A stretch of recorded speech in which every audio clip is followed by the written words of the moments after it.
السلام عليكم ورحمة الله وبركاته. ازيكم يا حبايب قلبي؟ عاملين ايه؟ صلوا على النبي.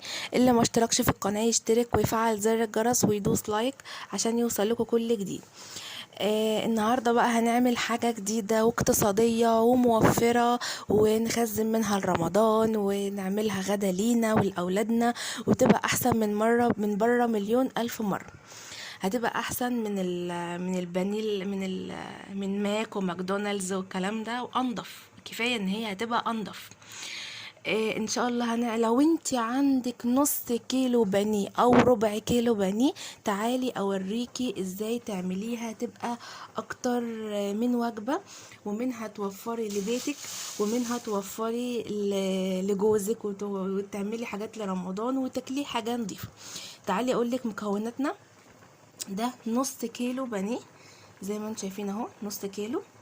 وده بصلايه متقطعه كده، ماشي. وده كام فص توم، 4 فصوص. ومعانا هنا 5 معالق نشا كبار. ومعانا هنا معلقه صغيره، يعني معلقه يعني الا ربع كبيره، فيجيتار، بهارات فراخ. معانا هنا كيس بيكنج باودر. معانا هنا فلفل اسمر وملح وتوم باودر وبصل باودر. معانا ده 4 ترغفة فينو كانوا بايتين عندك او صابحين، ايا كان مفيش مشكلة. تبليهم مفيش اقل من 5 دقايق في مية وتشيليهم على طول زي ما هم. تمام. ومعانا هنا 5 حبات بطاطس مسلوقة ومتقطعة مكعبات كده زي ما انتم شايفين، سايبينها بردت. معانا هنا ده فيجيتار حار، ودي بضاية عليها ملح وفلفل اسمر. تعالوا بقى نشوف المكونات بتاعتنا دي هنعمل بها ايه، حاجة تكون موفرة واقتصادية زي ما قلت لكم، وحاجة نظيفة. يلا نشوف هنعمل ايه. نجيب دلوقتي الكبة بتاعتنا. دلوقتي جبنا الكبة بتاعتنا اهو. تمام. هنحط بقى فيها الفراخ. تمام.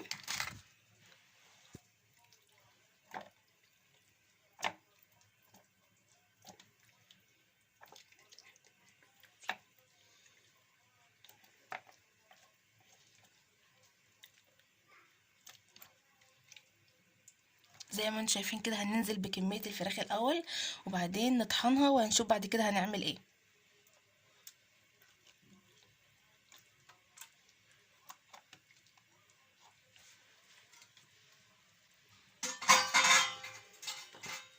الكبة بتاعتنا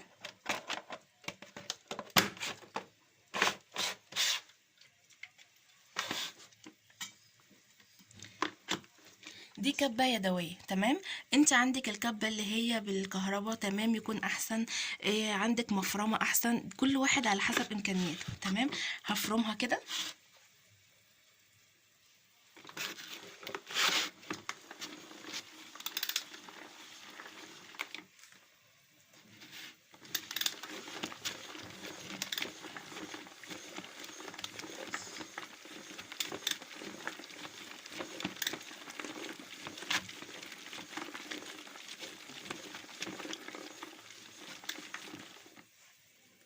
بحاول افرمها معاكم، احنا لسه اول مرة انا بجربها، بشوف هتبقى عاملة ازاي معايا الكبة دي.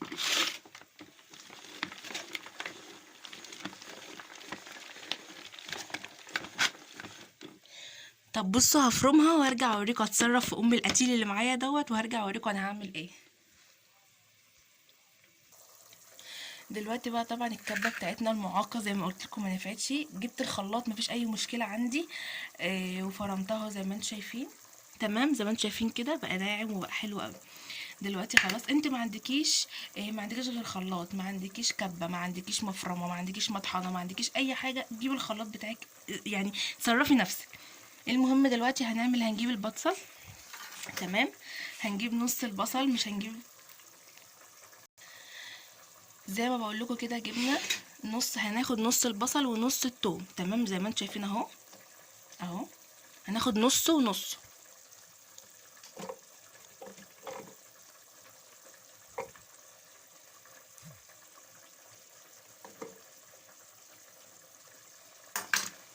نضربه بقى معانا.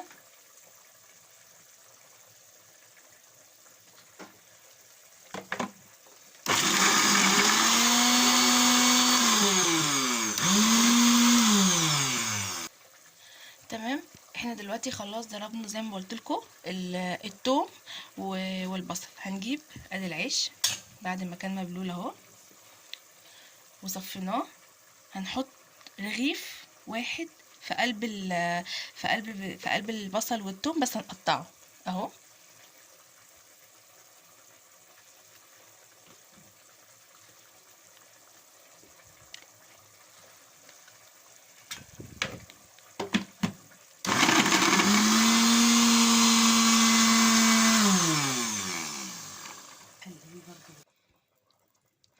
بصوا، هو الخلاط كان نافع معايا طبعا وكل حاجه، بس عشان خاطر عايزه انجز وقت هوريكم. انا جبت بقى المفرمه دي، قلت اسرع يعني. تمام، جبنا طبق وهحط فيه الفراخ اللي انا فرمتها،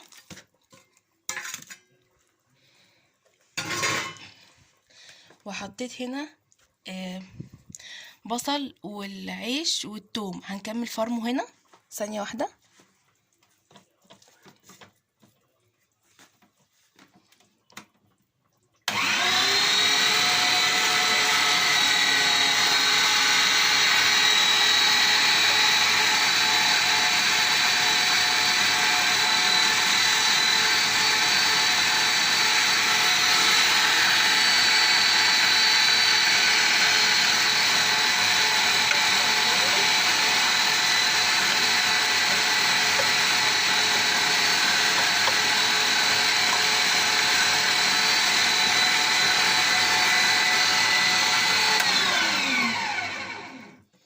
طبعا اسفه على الازعاج. هناخد بقى نص البطاطس وهنحط عليها نص العيش ونحط عليها نص الثوم والبصل ونحطهم في المفرمه برضو.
انا طبعا اسفه على الصوت. هخلص كان بقيه الكميه اللي انا بعملها وهرجع اوريكم عشان بس ما تزهقوش وتتوشوا من الصداع. ثانيه واحده هخلص واوريكم.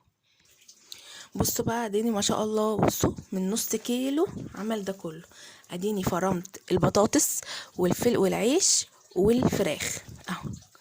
تمام، هنحط بقى البهارات بتاعتنا كلها: ملح وفلفل اسمر وتوم باودر وبصل باودر، نص كوبايه بقسماط، كيس بيكنج باودر. المكونات دي انا قلتها في الاول بس هقولها تاني: 5 معالق نشا كبار، بهارات فراخ. حاجة بقى دي من عندي تطعم الأكلة وتبقى طعمها حلو قوي: معلقة لبن بودرة، لبن نيدو، لبن الأطفال. تمام، هنقلب الخليط ده كله في بعضه. بسم الله.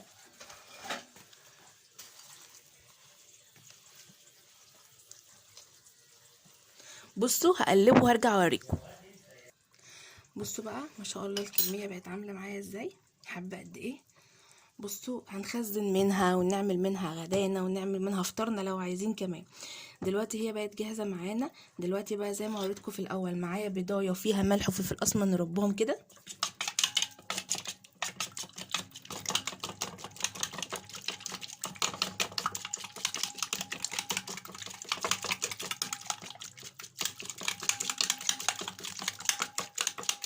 تمام، هننزل عليهم بكميه دقيق لبن بس مش كتير، يعني كوبايتين كده.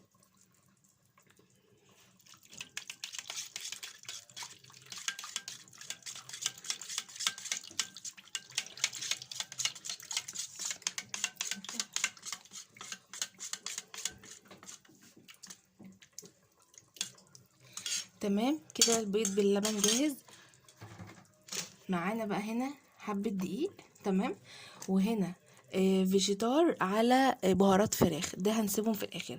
هنعمل وحدتين بالدقيق بس لوحدهم، اللي حابب ياكلوا بالدقيق واللي حابب ياكلوا بالفيجيتار.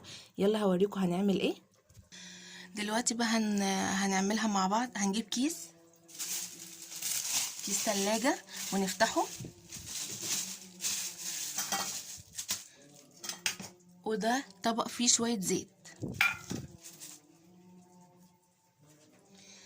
هنكورها مع بعض.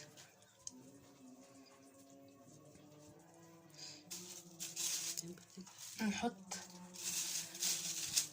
حبة، نمسح كده الكيس بالزيت.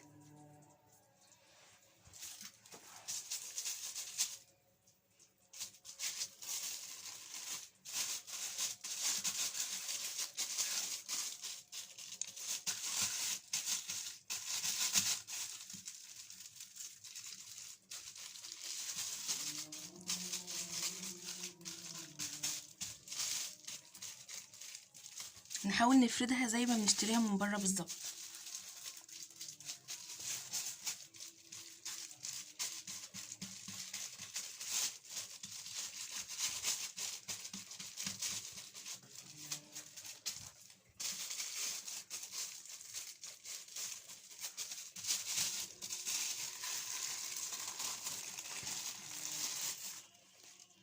بصوا اهي، واحسن من اللي بنشتريها من بره كمان. تمام، هنعمل واحده مع بعض.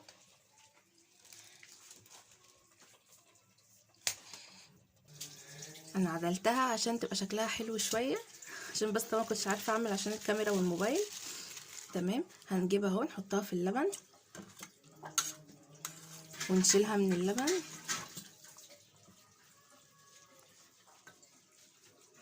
نحطها في قلب الدقيق. تمام كده زي ما انتم شايفين. انا اسفه طبعا على الدوشه والكلام ده كله، عارفين بقى بيت العيله يعني، ربنا يبارك فيهم. المهم زي ما قلت لكم حطيناها في الدقيق، وده البقسماط نحطها فيه. او ممكن بصوا عشان تمسك البقسماط كويس نحطها في اللبن تاني.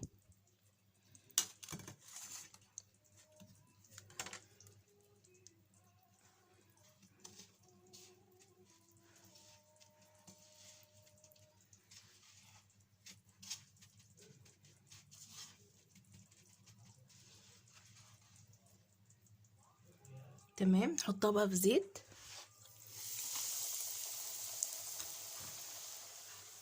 معانا واحدة تانية كنا عملناها طبعا زي ما عملنا الاولانية بالدقيق، نحطها تاني في اللبن، نحطها في البقسماط.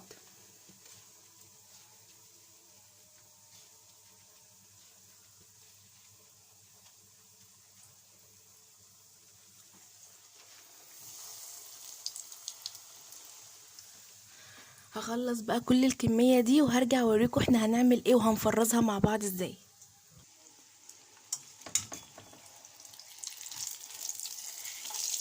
بصوا بقى منظرها تحفة، لونها محمر وجميل.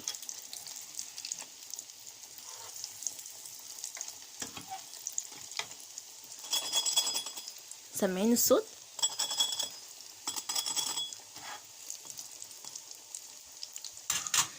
طبعا النار بتكون متوسطة عشان ما تبقاش نية من جوه. بصوا بقى منظرها زي ما وريتكم كده، سمعتوا الخرفشة؟ شايفين تعالي نفتح بقى واحده مع بعض، شوفها من جوه عامله ازاي. شوفوا، تعالي ندوقها. مم.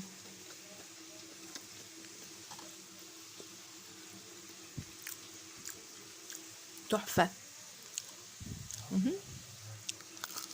مم. هخلص بقيه الكميه وهرجع اوريكم على ما ناكل دي. وده ما شاء الله لا حول ولا قوه الا بالله منظرها بعد ما خلص.